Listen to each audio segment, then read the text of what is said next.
Welcome to the Win, Make, Give podcast. This is Ben Kinney, joined today with Chad Himes, Bob Stewart, and the man in the background that nobody ever meets, Dave Weldon. I think he likes it that way.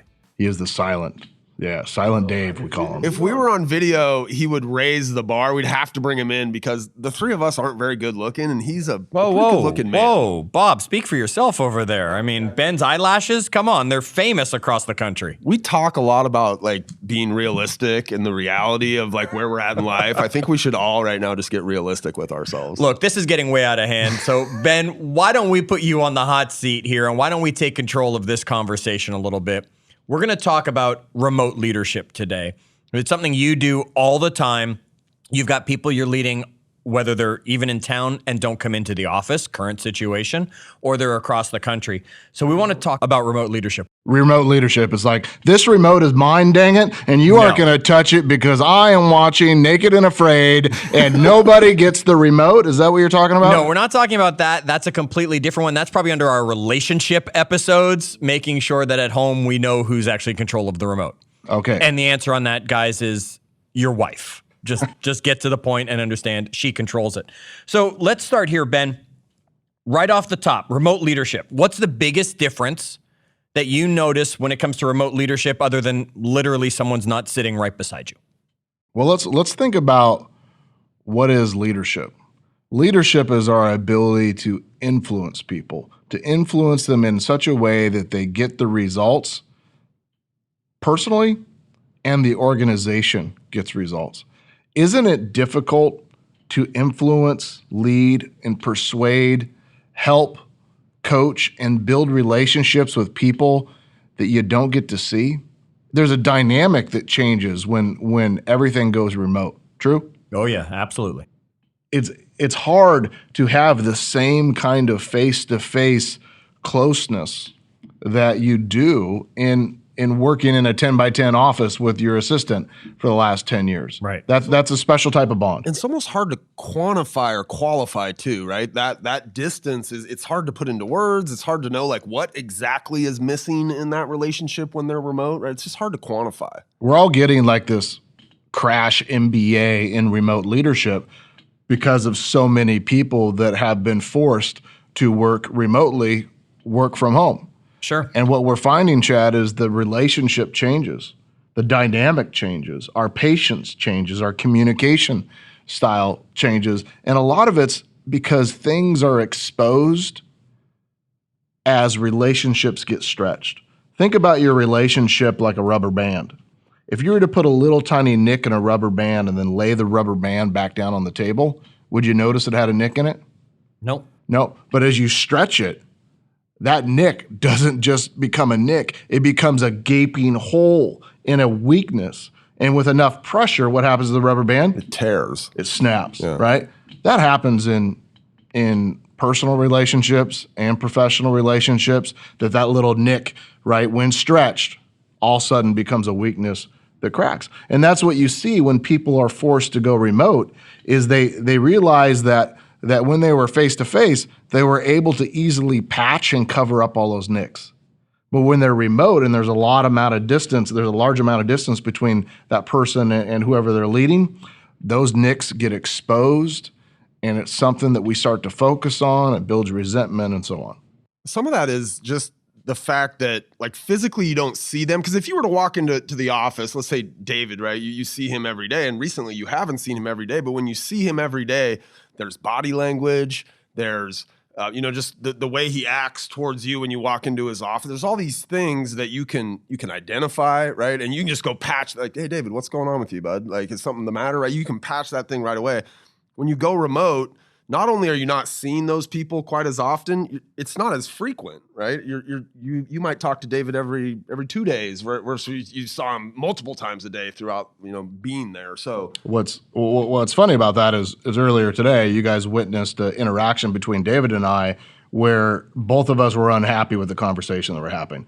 And you could physically see it on both of us. It was awkward for the two of us sitting in the room. Yeah, we weren't fighting. David and I get along famously. We're very close friends and we work very well together. But you could tell that there was a disagreement and a misunderstanding that if we were via text, probably neither one of us would have got.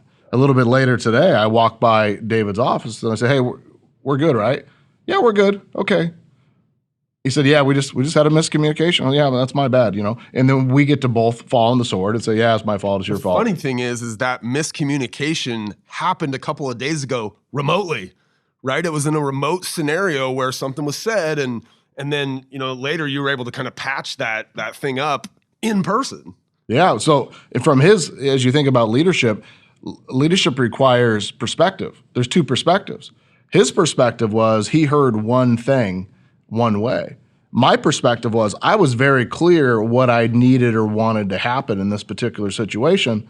But if I was to put his shoes on, I'd be like, that makes sense. I understand where he's coming from, right? If he used to put my shoes on, he's like, oh man, I guess I messed that one up or whatever that might be, right?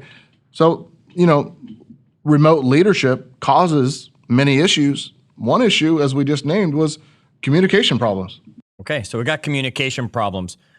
Bob, why don't you throw something at Ben? I know you got a list of things you want to ask him before I go on to the next. I think one of the, and this is a thing when you're leading directly or remotely, is this idea of like kind of clear goals and deliverables. But I think when you're in the building with your team, Ben, you can walk around the building, you can see what people are doing.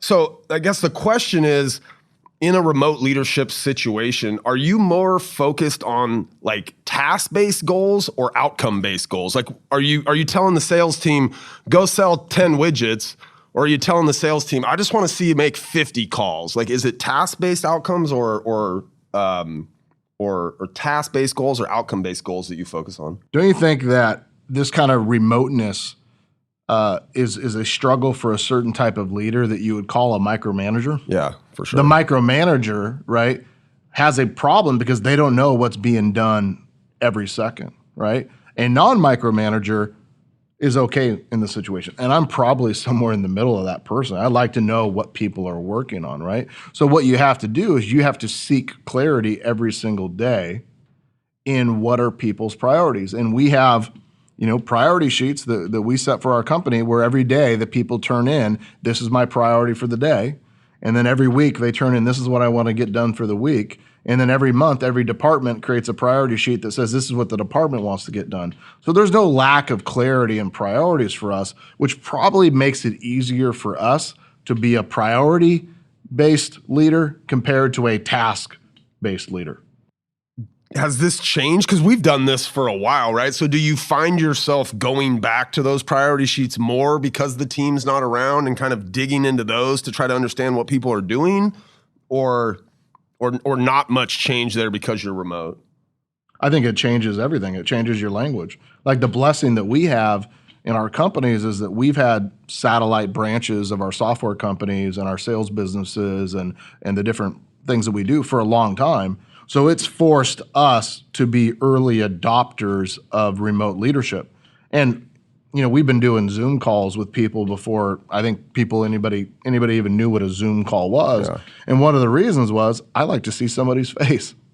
I like to see them looking at me. I like to look at them. I like to see their response. I like to see if they're paying attention. Yeah, you'll kind of, I don't know, like needle at people who turn their camera off or something. You'll be like, hey, Bryce, like, where's your camera at? Because you do want that. I mean, it's not like we're all sitting in the room, but it's close, right? And it's closer if you can see them. Well, we don't do a video conversation with somebody to see their name on the screen. Correct. We do video conversations to see people's faces and to see them plugged in, right? So I'm very aggressive in my little poking of people of saying, hey, turn your camera on. If you don't have a camera, I'll buy you one. We'll mail it off. Because since we don't have that face-to-face interaction like we normally do, I have to make sure that we're in a good relationship. And one way to do that, Chad, is by noticing their verbal and nonverbal responses to situations. Yeah, technology has definitely changed remote leadership. Just years ago, remote leadership, we didn't have things like Zoom. So, I mean, we didn't really have that opportunity. And when you and I used to do webinars all the time, I mean, we couldn't see the people on the other side. That never used to be a feature that went with it. Let's stick right with that, Ben. If Zoom is one of those techs that you're taking better advantage of right now, what are some of the other technologies that you're using or that you could recommend that other people might use to help that remote leadership growth happen? Well, the obvious one is video calls and video conferencing, whether you're using Teams or Skype or or Zoom or GoToWebinar finally came out with Facebook their has it version, now, or too. Facebook Yep. video or whatever, right? That helps. I think also having group conversations. And Bob, when you look at our chat threads, like it's very rare that you and I have a text message where it's just you and me on the text, right? It's usually a group of us. And we probably have 4,000 different groups because we like to have open conversations with everybody. So you don't have isolation of information or isolation of problems. We all know what's going on. We have the support chat text message where every time there's a problem, it gets put in there. We have the sales chat. I have the recruiting chat. We have the revenue chat. We have the directors chat. We have all these different conversations where we're all hearing the same exact thing at the same time, because when you're working remotely, Chad, having that information and making sure that information is evenly divided or evenly sent, disseminated might be the right word, across everybody is super important. So group chat, whatever you're using, Slack, text message, Facebook Messenger, it actually doesn't matter. Right. Except for email. Email is not an effective way of a group chat. It's not real time and it's super annoying, right? I know Slack is one that internally in our software business we use a lot, because even before today's current events, we've had remote locations. We've got people up in Edmonton, Canada, and down in Salt Lake City, and we've had developers all across the United States and into other countries even. So Slack has been I use it religiously because I work from home. I'm not even in the office in a normal environment. So Slack is But it's not the technology that does it.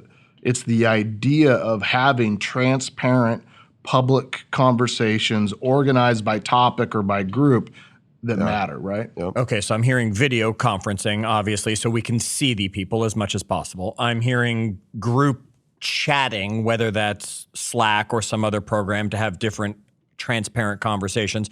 Are you using things like Google Sheets or Google Documents to share things? What other technologies can everybody dive into? Well, I think creating documents together where we're actually typing the same time in a script or a marketing message, or we're using slides and we're making presentations together at the same exact time, where our designer and our team is all working on different slides and we're talking about it or prepping. All of the spreadsheets the same way. We all work in the same exact spreadsheet, so we don't have to forward them back and forth and end up with one version or the other. Let me ask you this, because you essentially have sales organizations, right, in different verticals of software and real estate and some different things. What about like the CRM, the sales management based tool? Like we're using those. This is a setup in many ways, right? But that idea, you said, in some ways, I am a micromanager. And so you do have the ability, like, to go in and see how many phone calls did our sales team make today in the different verticals, right? Yeah, we say often the lack of accounting means the lack of accountability. It doesn't mean that I'm micromanaging, but I want to have visibility of the activities that are done.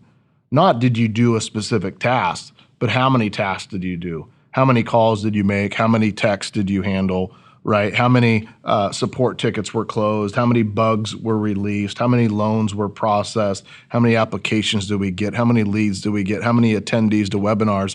All that is data that allows a leader to be accountable. And when you don't have that information at your fingertips, you're not being an accountable leader and you're not being a great leader. A great leader, especially a remote leader, knows the numbers that fuel the businesses that they're a part of. So that's that transparency again that's coming from that, and sharing those numbers and everybody knowing at any time you're looking and can see them. Absolutely. Okay, you mentioned earlier communication. You talked about that one right off the bat, about how communication is different. So let's talk a lot more. Have you noticed a change in your communication, in the sense of, have you had to over communicate? Have you had to change your forms of communication? Or is it still business as usual? It's just not face to face. You're just replacing those conversations. I think there's two communication changes that have to happen when you're working remotely with people. One, you have to be purposeful of creating a few moments of personal connection. How was your weekend? How are you doing? Are you healthy? Are you happy? What are you doing for yourself? What are you reading? What are you listening to? How are you feeling? What are you thinking? What are you excited about? How is your family or friends or partners or whatever is going on in your world? How is the puppy? How is whatever that might be, right? Because you create that when you're face to face, but when you don't have that, when you're remote, everybody starts thinking about the relationship as being transactional. All Bob cares about, right, is did I get X, Y, and Z done, right? Now, the other thing is you cannot communicate with people just when there's a problem. Otherwise, you're going to be afraid to answer that person's call, or that person's going to be afraid to answer your call because every time you call, you have an issue. They're going to be looking at the phone and like, oh my gosh, Bob Stewart is calling me. What's wrong now? There's there's somebody in our organization. She's a smart lady, great. But I know when she calls me, she's probably already Slacked me and she's probably sent me a text and I owe her something, right? And so we got into this habit where I would answer the phone and I'd be like, hey, what do I owe you? You know, and she actually took it. You brought this up with us as a group a few months ago, and almost immediately after you brought that up, she changed her approach with me to where every once in a while now she'll just ask me a question like, hey, how was your weekend or something? And the first couple of times she did it, I'm like, oh, it was really nice. Now what do you want? Yeah, right? where's the bomb? Where's the bomb? I'm looking. Yeah, now what? And she's like, no, I was just checking in. And I'm like, oh, okay. And so she's trained me basically to now where when she comes in and asks for something, I'm like, I don't know if she needs something or if she's just, interested in and how my life's going. So there's definitely something to that. Have you ever had somebody ask you a question like, how was your weekend? And before they're even done saying it, they're asking you the next question. They actually don't give a crap how your weekend is or how you are. It's just something they've been trained to say. They're going through the checklist of rapport questions. That doesn't count. You got to call somebody and say, hey, I was just thinking about you. How are you doing? And then hang up the phone. Doesn't matter if you have 10 things you need to ask them. You don't do it. You just hang up the phone, hit them up tomorrow. Yeah. Hey, it was great connecting with you yesterday. I'm glad you're doing good. I forgot I had a couple questions. That worked. You're reminding us to actually care about our people. And just because I don't see them face to face, I can still care about their dog. I can still care about what I saw go by on Facebook and call them about it. I can still call them and ask them about Tiger King that you're watching or whatever it is, just to make sure I'm keeping the rapport strong. Yeah, and to be honest, most people do care. Most people struggle with showing it remotely because they don't take the time to do it, right? They don't invest in it. Now, I'm going to add one more thing to communicating with people remotely is you have to be direct. You have to be direct in such a way that you're very concise in what you need and what you want. You're very concise in what your issues are and what you need to be resolved. And I had a friend of mine who, very talented individual, and she said, you got to have 5-minute funerals. So if you have an issue or a problem with somebody, you need to resolve it, you need to confront it, and then you need to say, hey, we're good from this point forward. Thank you for doing that. We don't need to talk about that again. You got to move through things quickly. So as you're communicating with your staff, be clear what you're looking to accomplish. Be clear what their takeaways are, and then reiterate that conversation back to them. Say, Bob, thanks for taking the last 15 minutes to talk to me. I understand that you've been super busy, and I feel like you heard what I was saying today, but let me reiterate what my goal is. My goal for this week, I know you have a lot on your plate, but my number one priority for you this week is this A, B, and C. And if for any reason, Bob, you cannot get that done, I need to know on Wednesday or Thursday, not Friday, because it still has to get done, right? I need you to promise me that you're going to get this done this week, or you're going to ask for help by Wednesday. Are we good? Yeah. Is there anything that might happen in your week that may stop this from happening, that may block you, or it may some other priority that somebody else has given you that I can help remove from your plate right now? He says, whatever, right? And you move on. There's no lack of clarity in that. Hey, Bob, when you're done, will you just text me? I don't want to chase you and keep asking you how we're doing. So we just make a promise to me that when you're finished with that, you're going to send me a text. That's a different conversation, right? It doesn't sound mean, but it is direct and clear. It reiterates everything that we talked about. And it gives me, it gives me clarity. It gives me, there's like this thing's going to finish when I text you, right? And I don't have any question that like I get it done. The end of this thing is not me finishing it. The end of it is me letting you know. Like you've just laid out the path for me. Sometimes those conversations, Chad, they sound like I call Chad up and I say, hey, Chad, I got this. I need help on this thing. And I ask him for this thing. And he says, yeah, okay, great. Well, we'll come up with a plan for that. And Chad says, oh, by the way, I thought about this. I'm like, oh, that's a really great idea. That reminds me of this. And I start talking about that. And then he says, that's funny because yesterday I read this. And he starts talking about that. We're 30 minutes into the call and you wake up and you're like, I don't remember what I asked for him. Now, if I don't remember, do you think he does? Yeah. So you have to go back, especially if you're one of those verbose individuals, and go back and say, hey, thanks for the cool call today. We had a lot of great conversation. Just to be clear, my number one priority today is what I started with, which is X, Y, and Z. And then when we're done with that, let's take a look at some of your ideas. I think they're great. Now, I hear you talking about the call with these people. And so many of our listeners are going to pick up the phone and text. They're going to pick up the phone and email somebody because it's just so much easier. I can just text Bob and all of that. What are your feelings about text, email versus verbal with the lack of emotion in the text world and missing maybe on some of the tones in your voice? Well, I'll just make a bold statement, and I'll say that leaders don't email. Leaders are too busy to email.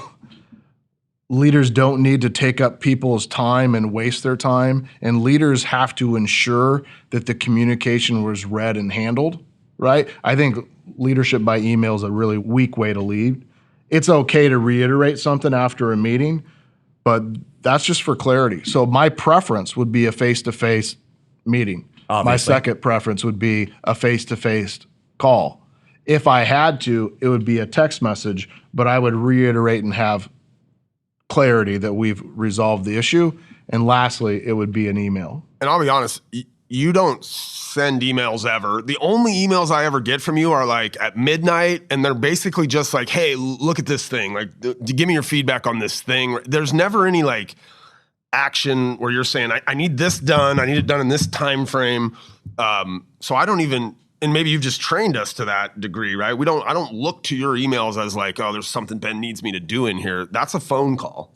Emails are working on other people's priorities instead of your own.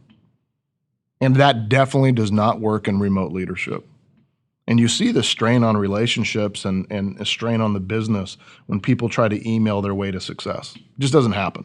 We are in a face-to-face world where you need to have real conversations, especially if you want to retain your talent, Chad, and stay in relationship with your people and attract other people. You want them to talk about the culture, and that culture is the relationship.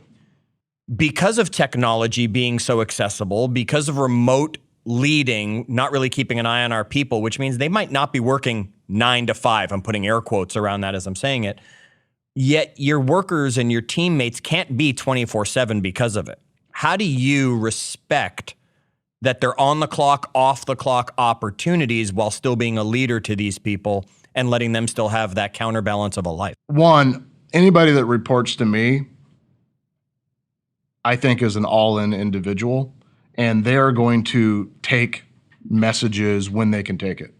But also, I don't have, unless it's a fire and I call you, right? I don't care if you don't get back to me till tomorrow. I don't have those types of relationships. I might say, hey, this is the first time that I had a break today to call you. If it's important for you to talk, I can talk now. That might be at 6 or 7 o'clock at night. So if it's really important to that person and they need to have a voice to voice, what they're hearing from me is I'm willing to give up my evening if they're willing to give up theirs. So that drive from me is, if do you need me, I'm going to be there for you. I will tell you, though, that over the years, and this is a philosophy you've adopted, there are very few emergencies in business, right? This comes from our background. You would say there's very few emergencies in real estate specifically, but this has evolved into there are very few emergencies in business. So you're not the type that's like, hey, my hair's on fire. Like, Chad needs to answer right now to fix this issue, right? That's not your style, and so you're able to not have to be like that, right? I think you got to give, Chad, your people permission to respond to the next day or to ask them, hey, what are your boundaries? When is it okay to reach out to you? I will tell you that Which, by the way, would be nice if you guys would stop texting me after like 8 o'clock when I'm going to bed. The When Make Give podcast is available 24/7, and so are you. So what I've kind of adapted, and Bob, I think you could probably speak to this with us, is the conversations that I have at night are more learning-based and idea-based and strategic thinking-based. Like, here's an article, or I have an idea, or look at this company, or check out this tool, or look at this image. Like, I'm talking to my peers who are super excited about our business and our industry, and they think about our business after hours, right? It's not a, hey, can you do this, this, or this? That would be a time that I would probably send an email. If it's late, I might say, hey, tomorrow when you get a chance, will you help this customer with their problems, right?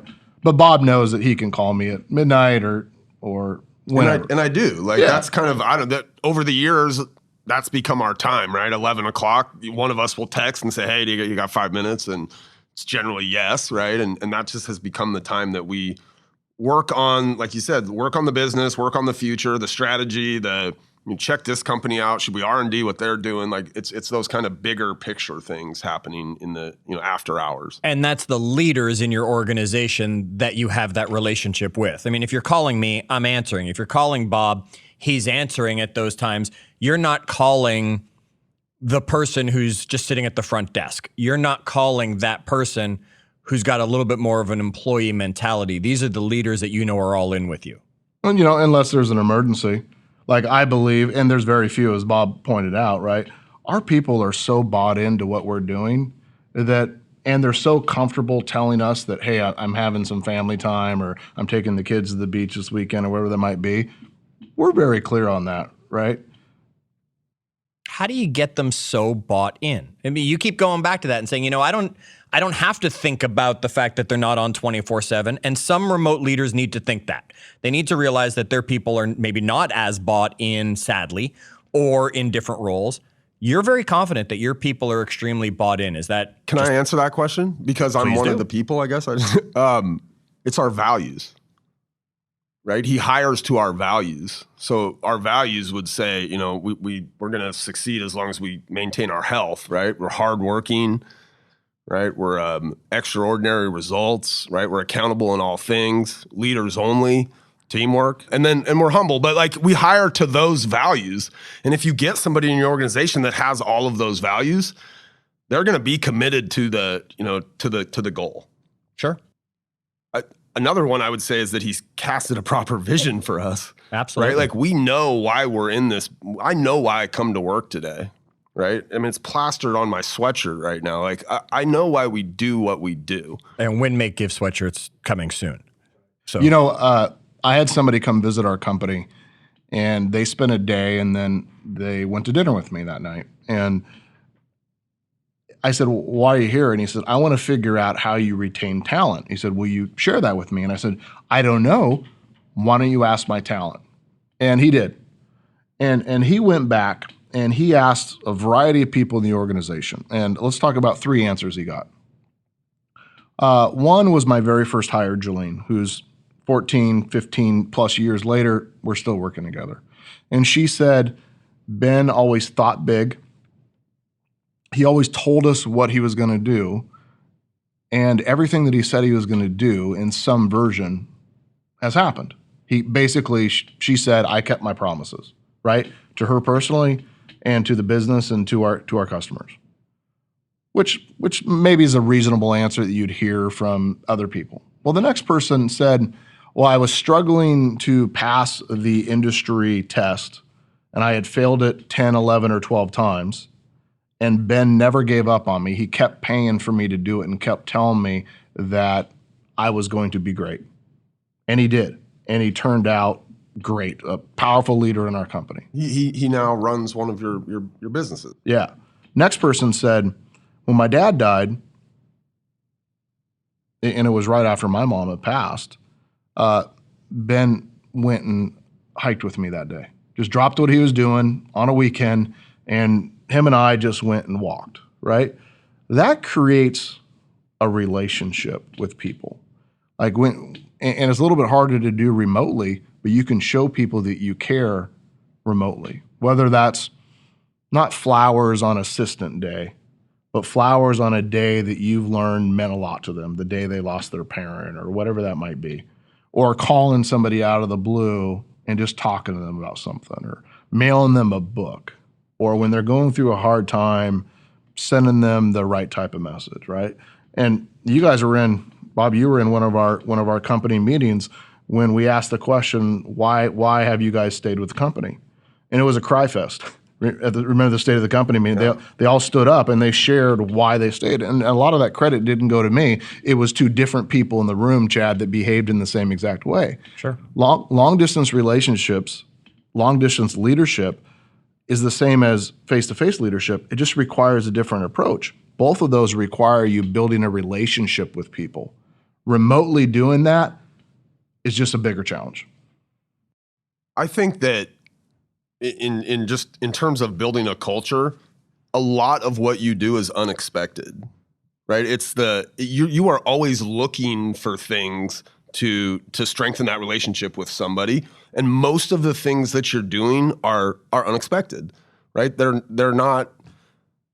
If I was like when your colleague's dad passed away, right? It was unexpected that you were going to go that extra mile of a hike, right? Like that was unexpected. It would have been expected that you would call and give your condolences or send flowers or something. But there's this level of unexpectedness in the relationship building that you do that I think adds just an extra dimension to it that is really powerful. We interviewed a guy the other day who happens to be a business partner of mine and a close friend, and he is a mayor of his town and owns a bunch of businesses. He's also an EMT.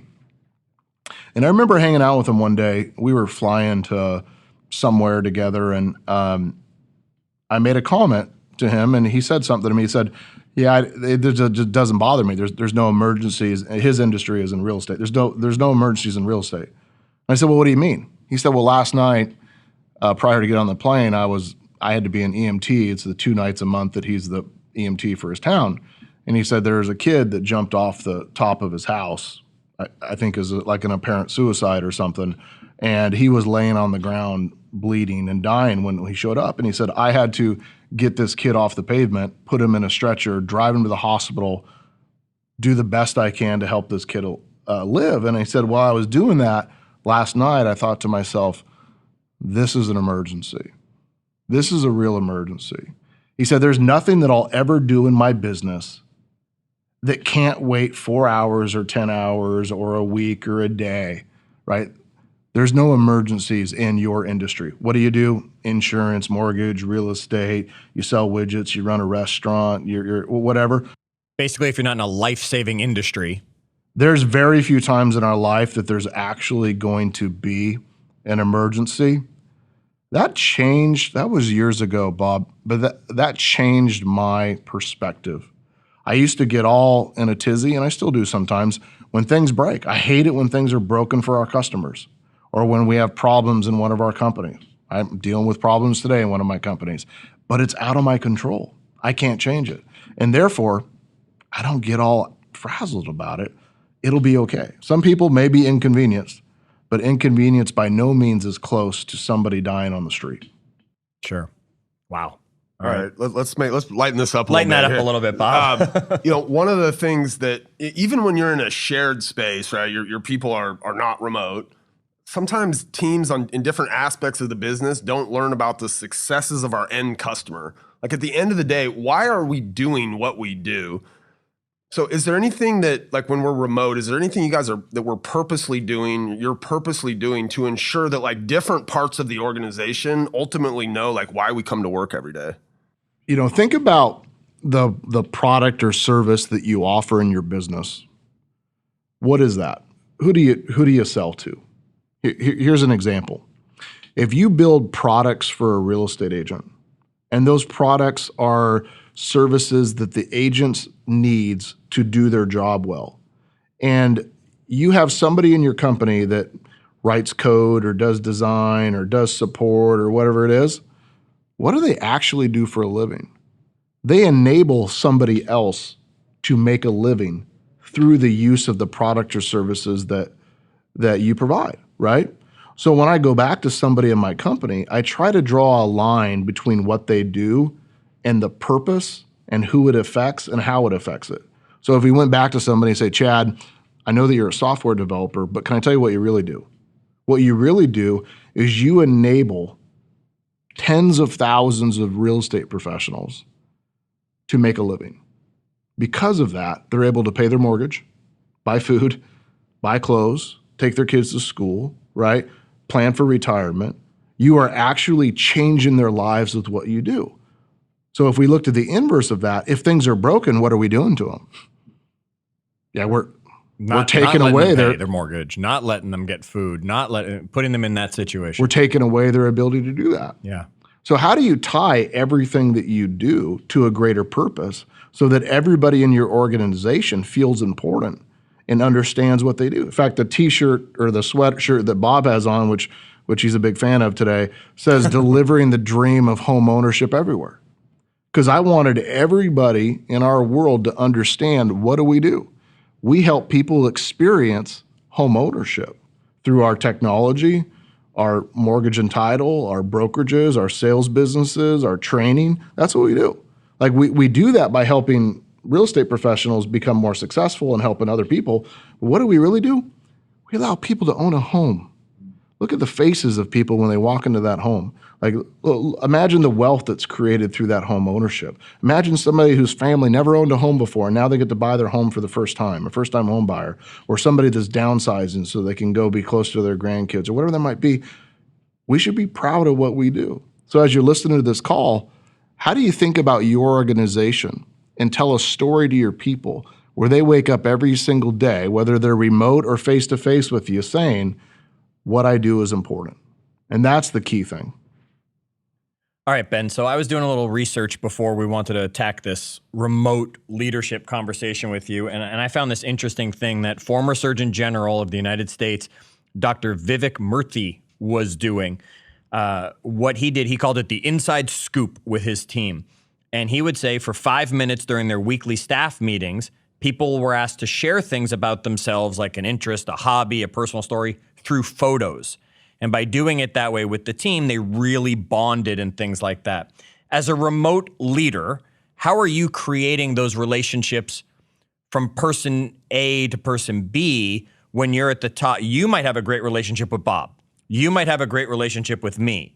How are you as a remote leader, knowing we're both in the industry and in the organization together, how are you helping create the relationships between Bob and myself in that situation? When the coronavirus took over the world, we reacted in a variety of ways. One, we did the best we can to bulletproof the company by reducing expenses. And then we started doubling down on things that would keep our revenue steady or grow revenue. But the real thing that we did is we became visible to our customers and to our company, face to face. Every single day at 4:30, we're on a call with the leaders of our company, and it's not me talking to them. It's us talking to each other, one by one. Bob, how's it going today? What'd you run into? What were your wins? What do you expect to do for the month? What are you struggling with? The next person goes and the next person grows. And all of a sudden, what we found was after a couple of months of doing this, everybody started understanding why those departments were important to each other. They were all absolutely connected, right? Same thing, same time, we started getting face-to-face with our customers. Not doing a webinar teaching them how to use software, whatever service we had, but literally bringing them on the screen with us so we could see their face and calling on them and talking to them. As they started interacting, others started interacting with each other.